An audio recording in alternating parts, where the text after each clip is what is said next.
suatu anion ataupun keduanya dengan air mengalir menghasilkan ion H+, Aq atau OH-.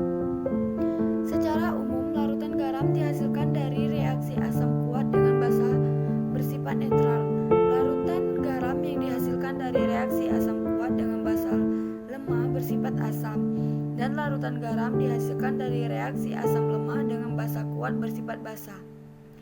Asam kuat tambah basa kuat disebut larutan netral. Asam kuat tambah basa lemah disebut larutan asam. Asam lemah tambah asam kuat disebut larutan basa. A. Garam dari asam kuat dan basa kuat. Garam seperti NaCl yang dapat terbentuk dari reaksi basa kuat NaOH dan asam kuat NaCl tidak dapat terhidrolisis sehingga larutan bersifat netral.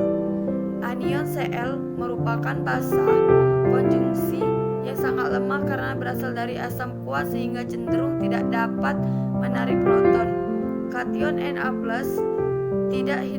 tidak hidrolisis sebagai mana di dalam airnya Na+ hanya akan terhidrasi atau dikelilingi oleh molekul-molekul H2O. Oleh karena itu, densitas muatannya yang rendah. Kemampuan kation Na+ mempolarisasi molekul-molekul H2O di sekitarnya untuk melepas proton dapat diabaikan. Akibatnya kation Na+ cenderung tidak mempengaruhi kesamaan larutan. Anion-anion basa konjungsi dari suatu asam kuat yang tidak terhidrolisis antara lain Cl, Br, I, NO3, dan ClO4. Kation-kation dari basa kuat yang tidak terhidrolisis antara lain kation-kation logam golongan 1A dan 2A, Li+, Na+, kation plus Mg2+, Ca2+, kecuali Be2+.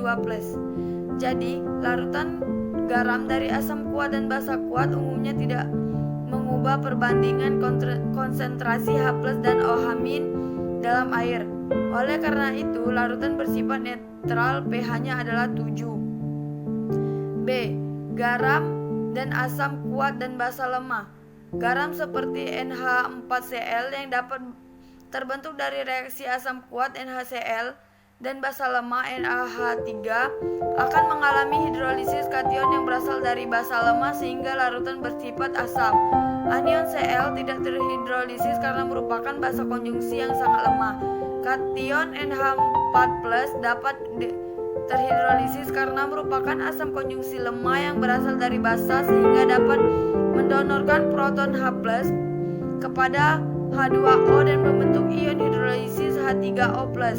Kation-kation yang dapat terhidrolisis meliputi kation konjungsi dari basa lemah seperti NH4+, CH3, NH3+, CH6, H5, NH3+, dan CH3, H5, NH+. Kation logam dengan densitas muatan tinggi seperti Fe3+, Cr3+, Al3+, Cu2+, dan Ni2+. Jika kation yang terhidrolisis dimisalkan sebagai Bh+, maka reaksi hidrolisisnya dapat ditulis sebagai berikut. Bh+ Aq tambah H2O I bereaksi B Aq tambah NH3O plus Aq. Reaksi ini dapat juga ditulis dalam bentuk yang lebih sederhana seperti Bh plus Aq bereaksi Ba Aq tambah H plus Aq KH sama dengan BH plus per BH plus. Dengan asumsi jumlah kation BH plus yang terhidrolisis reaksi kecil BH plus seimbang sama dengan BH plus awal sama dengan MnH.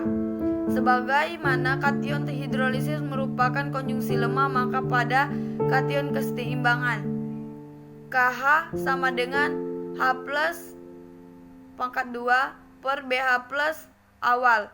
KH sama dengan H plus 2 per MH. H plus tambah dengan akar KH kali MH.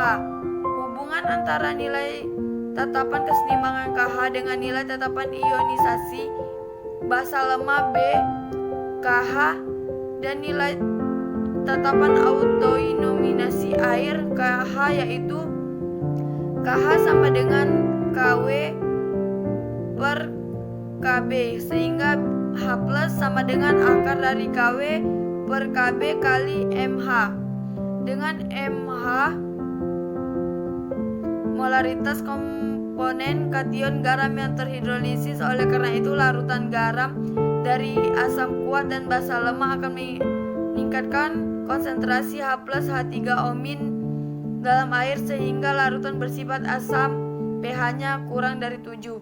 C. Garam dari asam lemah dan basa kuat. Garam seperti KCN yang dapat berbentuk dari reaksi asam lemah, HCN dan basa kuat, KOH, akan mengalami hidrolisis ionik yang berasal dari asam lemah sehingga larutan bersifat basa. Kation K+ tidak terhidrolisis dan juga kation K+ yang dihindari memiliki densitas muatan yang rendah sehingga cenderung tidak mempengaruhi kesamaan larutan. Anion Cn dapat terhidrolisis karena merupakan basa konjungsi lemah yang berasal dari asam sehingga dapat menarik proton H+ dan H2O yang membentuk ion hidroksida OH+. Ion-ion basa konjungsi dari asam lemah yang dapat terhidrolisis menghasilkan ion OH3 adalah Cn+, NO2+, F+, PO43+, CO32+, S2+, H+, HS+, C10+, C2O42+, HCOO+, CH3COO+, dan C6H5COO+. Jika anion yang terhidrolisis dimisalkan sebagai A+, maka reaksi hidrolisisnya dapat ditulis sebagai berikut. A+ Aki tambah H2O I bereaksi H2 Aki tambah OH- Aki. KH sama dengan AH OH- per amin. Dengan asumsi jumlah anion A+ yang dihidrolisis reaksi kecil A+ keseimbangan sama dengan A+ awal Mn. Sebagaimana anion terhidrolisis merupakan basa konjungsi lemah, maka pada kondisi keseimbangan KH sama dengan OH-2 per amin awal. KH sama dengan OH-2 per Mn2. OH- sama dengan akar dari KH dan M2. Hubungan antara nilai ketetapan keseimbangan H2 dengan nilai ketetapan ion asam basa H2 KAH dan nilai ketetapan autoionisasi air KH2 yaitu KH sama dengan KH per KA, sehingga OH- berakar KA per KH kali MA.